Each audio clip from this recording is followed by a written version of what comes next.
हजरत ख्वाजा साहब ने एक लोटा दिया अपने एक मुरीद को, एक लोटा दिया और फरमाने लगे जाओ उस तालाब से वो पानी भर के ले आओ इस लोटे के अंदर। वो मुरीद गया, लोटा पानी में भरा, वो जितना पानी था सारे का सारा उस लोटे के अंदर समा गया। एक ये रिवायत, और दूसरी रिवायत ये है कि पूरे अजमेर के अंदर जहां जहां कोई चश्मा था, जहां जहां कोई कुआं था, जहां जहां पानी का निजाम था, सारा पानी ही खुश्क हो गया। लोग हैरान हो गए, पीने के लिए बूंद बूंद को तरस गए। फिर आए हजरत ख्वाजा साहिब की खिदमत में, और आकर अर्ज करने लगे हुजूर हमसे गलती हो गई, मुआफ फरमा दीजिए।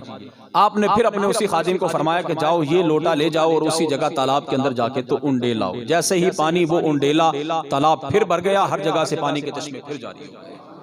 अल्लाह का बंदा जब अपनी जुबान से कोई कलिमा निकाल देता है तो फिर यकीनन अल्लाह ताला अपने उस बंदे की जुबान से निकले हुए उस जुमले को पूरा फरमाता है।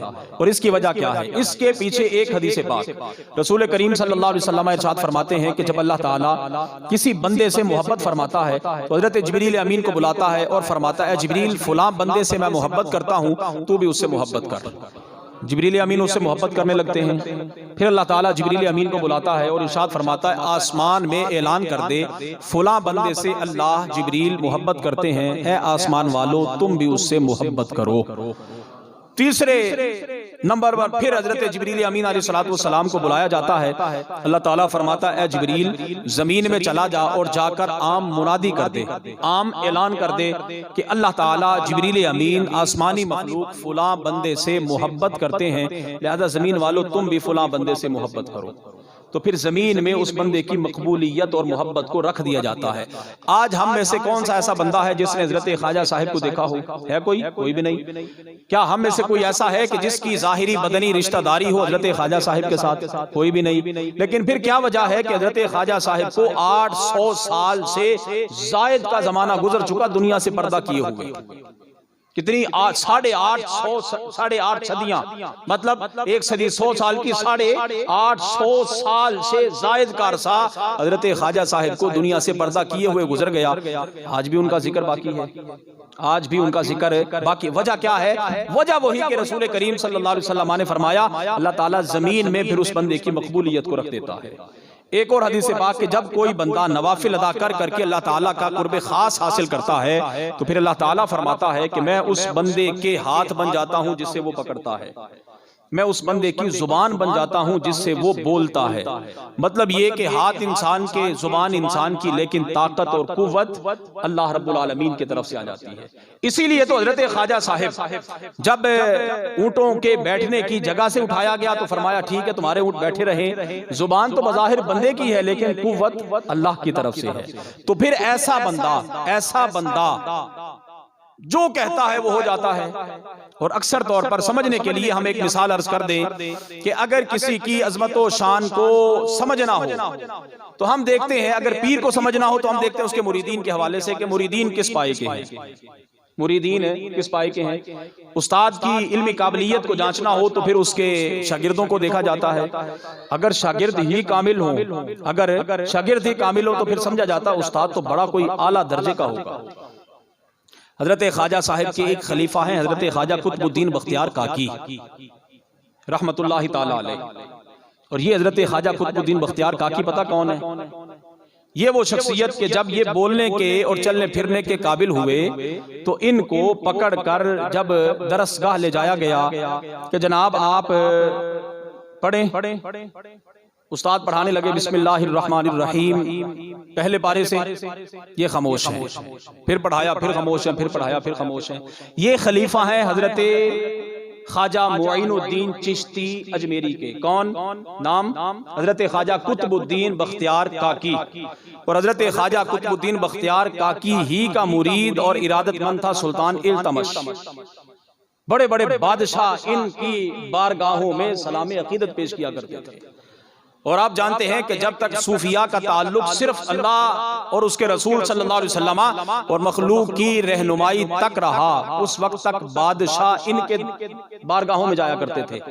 और जब इन हजरात का ताल्लुक अल्लाह और उसके रसूल से कट गया तो फिर ये हजरात अपने ऊपर जो सूफी का लेबल और पीरी और मुरीदी का लेबल लगवाते हैं, ये आज हमें बादशाहों के दरबारों में नजर आते हैं। मामला आज बरक्स हो गया। अब हजरत ख्वाजा कुतुबुद्दीन बख्तियार काकी जब चलने फिरने और बोलने के काबिल हुए, आपको ले जाया गया कि चलें बिस्मिल्लाह शरीफ हो और कुरान करीम की तालीम हो। उस्ताद पढ़ा रहे हैं बिस्मिल्लाहिर्रहमानिर्रहीम शुरू से, ये खामोश है, फिर कहा, फिर खामोश है, फिर कहा, फिर खामोश है। बिल आखिर ये खुद ही कहने लगे कि मैंने यहां से नहीं पढ़ना, मैंने पहले बारे से नहीं पढ़ना, मैंने तो पढ़ना है सुब्हानल्लज़ी अस्रा बिअब्दिही से। आज ये बच्चा मस्जिद मकतब मदरसे में आया है पहले दिन और क्या कह रहा है, मैंने कहां से पढ़ना है? उस्ताद कहने लगे ये तो 15वां पारा किबला, ये तो 15वां पारा। क्या जी मुझे भी मालूम है 15वां पारा है। तो फिर आज पहले दिन आके तो पहले पारे से पढ़ा जाता है। कहते नहीं नहीं नहीं, ये पहले 14 तो मैंने पहले ही पढ़े हुए, ये पहले 14 तो मैंने। उस्ताद हैरान हो गए, पहले 14 आज पहले दिन आके तूने कैसे पढ़ दिए? तो कहते हैं जनाब अभी मैं माँ के पेट में था, मेरी माँ पहले 14 पारों की हाफिजा थी, मेरी माँ पहले 14 पारों की हाफिजा थी। रोजाना रात सोने से पहले 14 पारों की तिलावत करके सोती थी। माँ के पेट में 14 पारे हिफज कर लिए। जिनके खलीफा मुरीद ऐसे हों कि जो माँ के पेट में 14 पारों के हाफिज हों, तो फिर यकीनन उनके पीर हजरत ख्वाजा खाजगान ही हुआ करते हैं। हजरत ख्वाजा साहिब की बारगाह में एक शख्स आया, कहने लगा हुजूर वो फलां हाकिम ने मुझे शहर बदर कर दिया है, शहर से निकल जाने का हुक्म दिया है। अब फरमाने लगे कि ना तो मैं तेरे कसूर को जानता हूँ ना तेरे हाकिम को जानता हूँ, हाँ इतना जरूर है कि जब तू दोबारा अपने शहर में यहाँ से जाएगा वो हाकिम जा चुका होगा। वो हाकिम अल्लाह अकबर, जैसे ही वो शख्स वापस पलटा तो बताने वाले बता रहे थे अभी उसका इंतकाल हुआ है। हजरत ख्वाजा साहिब रहमतुल्लाहि ताला अलैह, वो शख्स जिसकी जुबान में अल्लाह की तरफ से तासीर आ जाए तो फिर यकीनन वो बंदा अल्लाह का कुर्बे खास हासिल कर लेता है, वो बंदा अल्लाह का कुर्बे खास हासिल कर लेता है। लिहाजा हमारे लिए ये लाजिम है आज के दौर में कि हम जिसे अपना शेख बनाएं, जिसे अपना पीर बनाएं, जिसे अपना मुर्शिद बनाएं, कम से कम हम उसे देख लें कि वो 5 वक्त का नमाजी भी है कि नहीं है। हमारे यहाँ तो मामला बरक्स हो गया। हमारे यहाँ पीर किसको तलाश किया जाता है कि जो कोई बड़े आला बंगले में रहता हो, बड़ी बड़ी गाड़ियां उसके पास, उसके इर्द गिर्द बड़े बड़े मुरीदीन हो, नजराने देने वाले हजरात हो। हम तो ऐसे शख्स को पीर मानते हैं। और जो कोई बाअमल शख्स हो, नमाज का पाबंद हो, फराइज को अदा करने वाला हो, हलाल और हराम की तमीज करने वाला हो, हम कहते हैं नहीं नहीं इसको तो पता ही कुछ नहीं। और फिर इससे भी बढ़कर हमारी नादानी और जिहालत की इंतहा तो यहाँ तक पहुंची हुई है कि हमारे सामने है एक शख्स गुस्ल ही नहीं करता, एक शख्स महीना महीना नहाता ही नहीं है। हम कहते हैं ये बड़ी पहुंची हुई सरकार है। ये वबाएं हमारे अंदर कहां से आई? आप अंदाजा लगाइए कि जिस शख्स ने साल के बाद बुजुर्गों के नाम पर मेला लगाना हो और आपसे रकम बटोरनी हो नजराने के नाम पर, वहां कहीं तो घोड़ों के दौड़ लग रही हो, कहीं मुर्गों की जनाब लड़ाई हो, कहीं कुत्तों की लड़ाई हो, हम वहां बड़े भाग भाग के जाते हैं और कहते हैं ये बड़ी पहुंची हुई शख्सियात हैं। तो ऐसे हजरात पहुंचे हुए नहीं होते, ये बात ज़हन नशीन रख लें। जब भी किसी का मुरीद हो तो सबसे पहली बात यह है कि उसका जाहिर शरीयत के मुताबिक है कि नहीं है। ये भी हमारे यहाँ एक वबा बड़ी आम हो गई। हम जिन बेअमल लोगों के हाथ में अपना हाथ देते हैं वो आगे से क्या कहते हैं जी, फकीरी लाइन और है, मौलवी लाइन और है। आप मुझे ये बताइए कि रसूलुल्लाह सल्लल्लाहु अलैहि वसल्लम से बढ़कर कोई पीर हो सकता है? बताइए, हुजूर के सहाबा से बढ़कर कोई पीर हो सकता है? बिलखुसूस करबला के इमाम जनाब सैयदना हजरत इमाम हुसैन रज़ी अल्लाह तआला अन्हु से बढ़कर कोई पीर हो सकता है? और जब उनसे बढ़कर कोई पीर नहीं हो सकता तो इमाम हुसैन ने मैदान करबला में नेज़ों के नीचे नमाज अदा की कि नहीं की? वो तो करबला में भी नमाज ना छोड़ें। और हम हैं कि 7 तरह के खाने खा के तो पीर साहब आराम से लेटे हुए हैं, ना मुरीद कहे ना कोई और कहे। कि अगर मुरीद कहे तो बेअदबी होगी, पीर साहब के आराम में खलल आ रहा है, तो ऐसा बंदा पीर नहीं होता। ये बात ज़हन नशीन रहे। ऐसा बंदा पीर है जो बंदा नमाज का तारिक हो, वो पीर। मेरी बात समझ रहे हैं आप? जिस बंदे के चेहरे पे सुन्नत रसूल ही कोई नहीं, वो अपने आप। हम मुरीद क्यों होते हैं? हम मुरीद इसलिए होते हैं कि हम इधर इसके हाथ में हाथ देंगे, ये हमें रसूलुल्लाह सल्लल्लाहु अलैहि वसल्लम की बारगाह तक पहुंचा देगा। और हुजूर की बारगाह तक तो वो पहुंचाएगा जो खुद वहां तक पहुंचा होगा। तो जो वहां तक खुद ही नहीं पहुंचा हुआ हमें कैसे पहुंचा देगा? कि पहुंचा सकता है। आपने लाहौर जाना हो, आप इस्लामाबाद वाली गाड़ी में बैठ जाएं, पहुंच जाएंगे लाहौर? नहीं, ऐसा तो नहीं होगा। आपने दाता साहब जाना हो, गामे शाह की गाड़ी में बैठ जाएं, वो गामे शाह ही जाएंगे ना, फिर दाता साहब तो नहीं जाएंगे। हम तो मुसाफिर हैं दाता साहिब के, समझ रहे हैं आप, हम दाएं बाएं के नहीं। लिहाजा अगर आप हुजूर की ज़ात अक़दस तक पहुंचना चाहते हैं तो फिर किसी ऐसे शख्स का इंतखाब कीजिए कि जिसका जाहिर भी अच्छा हो, जिसका बातिन भी अच्छा हो। और नबी अलैहिस्सलाम ने हमें अलामात बताई हैं। नबी अलैहिस्सलाम ने इरशाद फरमाया, ऐ मेरे सहाबा, जानते हो तुम में से बेहतरीन शख्स कौन है? तुम में से बेहतरीन शख्स कौन है? सहाबा किराम रिदवानुल्लाहि अलैहिम अजमाइन ने अर्ज़ किया, हुजूर आप ही इरशाद फरमा दीजिए।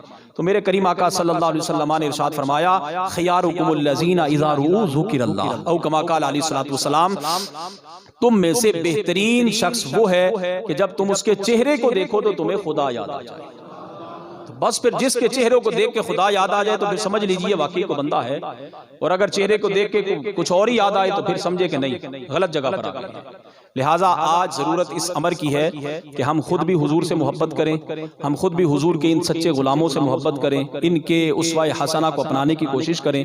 और जो हजरात मुरीद हो चुके वो देखें कि हम किन के मुरीद हुए, और जो होना चाहते हैं वो भी देखें कि हम किन के मुरीद होना चाहते हैं। कम अज कम शरीयत की पासदारी तो लाजमी है कि अगर शरीयत नहीं तो फिर कुछ भी नहीं। अल्लाह ताला हमें इन 2 नंबर पीरों से बचाए, कहें आमीन, बुलंद आवाज से कहें। अल्लाह ताला हमें हर किस्म के फितना और फसाद से बचाए, और बिलखुसूस परवरदिगार आलम हम सब की आज की इस हाजिरी को हुजूर के सच्चे गुलाम हजरत ख्वाजा खाजगान ख्वाजा मोइनुद्दीन चिश्ती अजमेरी रहमतुल्लाहि ताला अलैहि की बारगाह में कबूल फरमाए। आमीन। व आखिरु दावाना अनिल हम्दुलिल्लाहि रब्बिल आलमीन। सलातो व सलाम के लिए।